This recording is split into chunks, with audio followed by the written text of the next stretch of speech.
இறைத்திருவசனங்கள் 5 முதல் 11 முடிய. அக்காலத்தில் இயேசு தம் சீடரை நோக்கி கூறியது: இப்போது என்னை அனுப்பியவரிடம் போகிறேன். ஆனால் உங்களும் எவரும் நீர் எங்கே போகிறீர் என்று என்னிடம் கேட்காமலேயே நான் சொன்னவற்றை குறித்து துயரத்தில் மூழ்கியுள்ளீர்கள். நான் உங்களிடம் சொல்வது உண்மையே. நான் போவதால் நீங்கள் பயனடைவீர்கள். நான் போகாவிட்டால் துணையாளர் உங்களிடம் வரமாட்டார். நான் போனால் அவரை உங்களிடம் அனுப்புவேன். அவர் வந்து பாவம், நீதி, தீர்ப்பு ஆகியவை பற்றி உலகினர் கொண்டுள்ள கருத்துக்கள் தவறானவை என எடுத்துரைப்பார். பாவம் பற்றி அவர்கள் கருத்து தவறானது, ஏனெனில் என்னிடம் அவர்கள் நம்பிக்கை கொள்ளவில்லை. நீதி பற்றி அவர்கள் கருத்து தவறானது, ஏனெனில் நான் தந்தையிடம் செல்கிறேன். நீங்களும் இனி என்னை காண மாட்டீர்கள். தீர்ப்பு பற்றிய அவர்கள் கருத்து தவறானது, ஏனெனில் இவ்வுலகின் தலைவன் தண்டனை பெற்றுவிட்டான். இது கிறிஸ்துவின் நற்செய்தி. கிறிஸ்துவே உமக்கு. ஒரு மனிதன் ஒரு கடைத்தெருவிற்கு சென்றான். ஒரு குறிப்பிட்ட கடைக்குள்ள நுழைஞ்சு அந்த கடைக்காரரிடம் பேசிக் கொண்டிருக்கிறான். என்ன பேசிக்கிட்டு இருக்கிறாரு? என்ன சார், உங்க கடையில உள்ள கண்ணாடி உடைஞ்சிருக்குது, ஜன்னல்ல உள்ள கண்ணாடி உடைஞ்சிருக்குது, இதை நான் சரி பண்ணி தருகிறேன், எனக்கு 200 ரூபாய் தாங்க அப்படின்னு சொல்ற.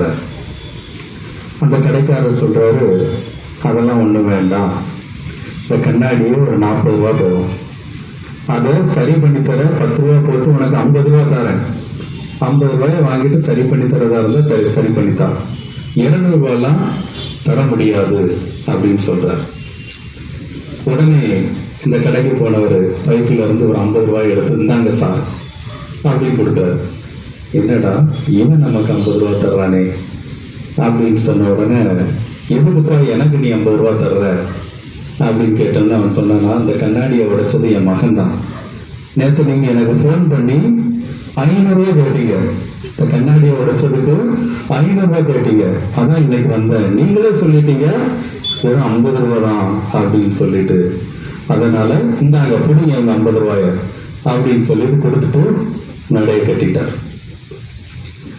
இதுல இருந்து நம்ம தெரிஞ்சுக்கிற வேண்டியது என்ன அப்படின்னா, எந்த விதமான பிரச்சனை வாழ்க்கையில வந்தாலும் சிந்தித்து அமர்ந்து சிந்தித்து அதை குறித்து சிந்திக்கும் பொழுது நமக்கு நல்ல ஒரு தீர்வு என்பது கிடைக்கிறது. அவர் நினைச்சனாலும் தர முடியாது அப்படின்னு சண்டை போட்டுக்கலாம்.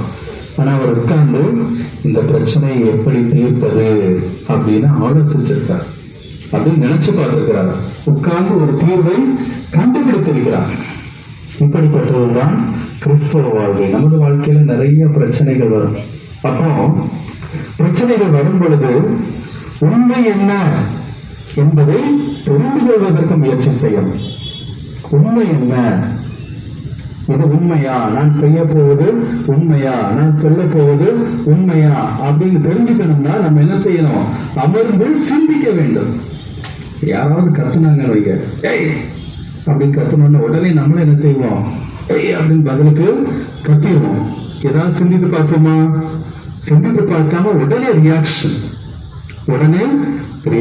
அப்படி இருக்கக்கூடாது. ஒரு பிரச்சனை வரப்பொழுது அமர்ந்து சிந்தித்து அதற்குரிய சொல்யூஷன் என்ன, உண்மை என்ன என்பதை தெரிந்து கொள்வதற்கு நாம் முயற்சி செய்ய வேண்டும்.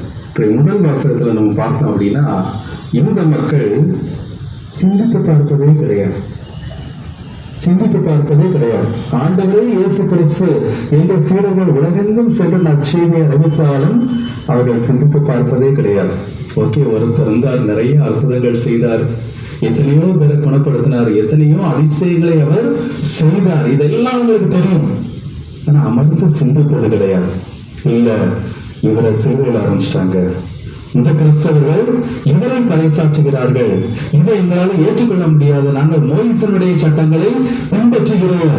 இங்கேதான் நமது பிரச்சனைகளுக்கு, வாழ்க்கையின் பிரச்சனைகளுக்கு தீர்வு இருக்கிறது. நம்ம வாழ்க்கையில நம்ம சந்தோஷமா இருக்கணும்னா மோசனுடைய சட்டத்தை தான் நம்ம ஃபாலோ பண்ணணும்.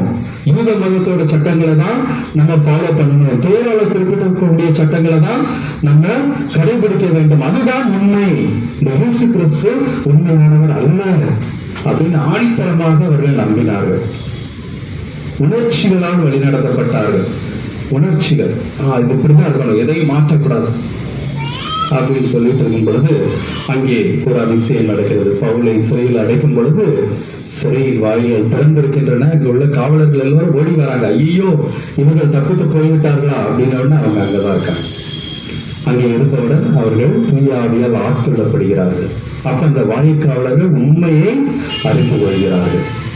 பார்க்கிறாங்க, அங்க நடந்த விஷயங்கள் எல்லாம் பார்க்கிறாங்க. நம்ம இவர்களை சிறையில் அடைத்து வைத்திருந்தோம், இப்பொழுது சிறை கதவுகள் திறந்து கிடக்கின்றன, இது எப்படி சாத்தியமாகும் அப்படின்னு அவங்க சிந்தித்து பார்க்கும் பொழுதுதான் அவர்களுக்கு தெரிகிறது இயேசு கிறிஸ்து உண்மையான ஆண்டவர் என்று. உடனே நாங்களும் திருமுழுக்கு பெறுகிறோம் சொல்லி அங்கே அவர்கள் இயேசு கிறிஸ்துவை விசுவசிக்கிறார்கள். இயேசு கிறிஸ்துவை அவர்கள் ஏற்றுக்கொள்கிறார்கள். அதைத்தான் முதல் வாசகத்துல பார்க்கிறோம். இரண்டாவது வாசகத்திலையும் சீடர்களுக்கு பிரச்சனைகள். என்ன பிரச்சனை? ஆண்டவரே, எதற்காக எங்களை விட்டு விட்டு நீர் செல்கிறீர்? ஆண்டவர் சொல்றார், நான் இப்பொழுது என்னை அனுப்பியவரிடம் செல்கிறேன் அப்படின்னு சொன்னோன்னா அவங்களுக்கு கவலை. ஐயோ, இத்தனை நாள் எங்க கூட இருந்தீங்களே, இப்போ எங்கேயோ போறேன்னு சொல்றீங்களே, இனிமே எங்க வாழ்க்கையில யாரை நோக்கி நாங்கள் செல்வோம்?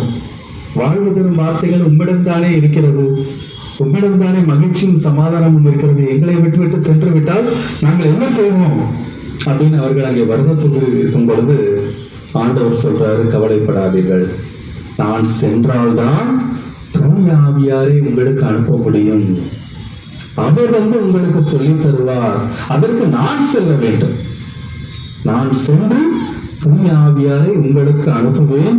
அவர்கள் உண்மையை அறிந்து கொள்வார்கள். தூய ஆவி அவர்களுக்கு உண்மையை கற்றுத் தருவார் அப்படின்னு ஆண்டவர்